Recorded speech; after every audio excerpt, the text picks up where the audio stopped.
Hello, brothers and sisters. Hope you well.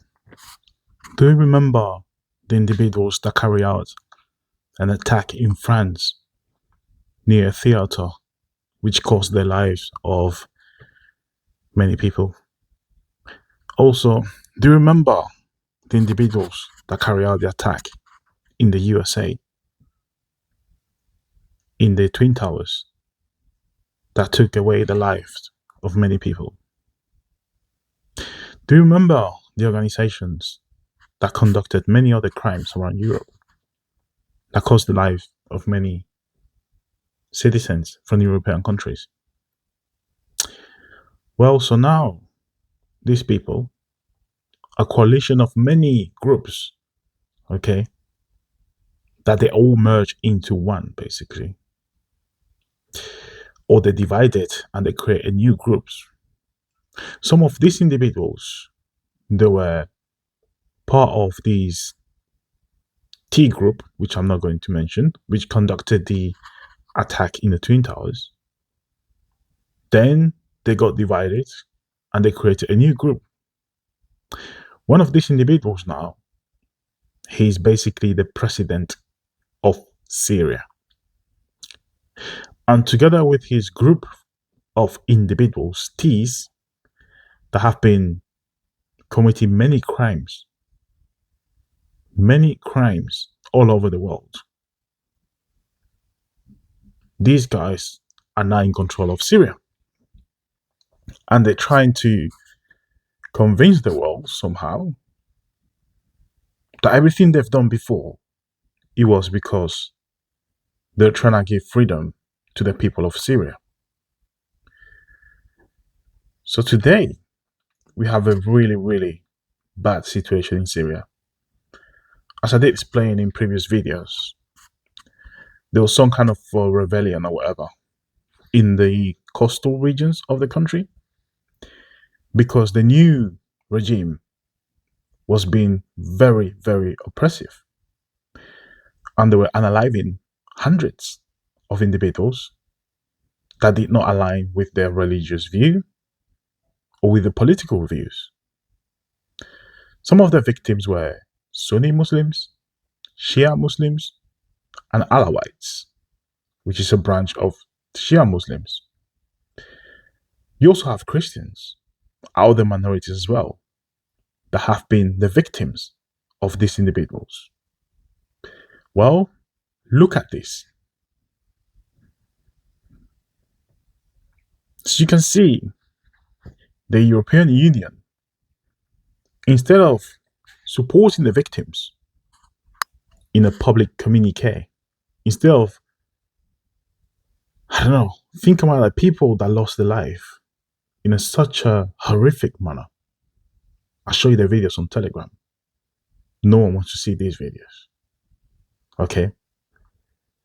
Instead of looking at that and blaming the current Syrian, government, if you can call it like that, for the crimes that they have committed in the coastal regions, what they did is actually support them. The same organizations that committed crimes all over the world, that unalived so many people all over the world, now they're in Syria. They call them a transitional government. And as you can see here, the European Union is basically saying that the reason why these individuals did what they did, which is unaliving 200 individuals, even 300 individuals in 2 days, is because of some pro-Assad, who used to be the former president of Syria, who escaped to Russia. Is because of some pro-Assad forces that decided to conduct a rebellion.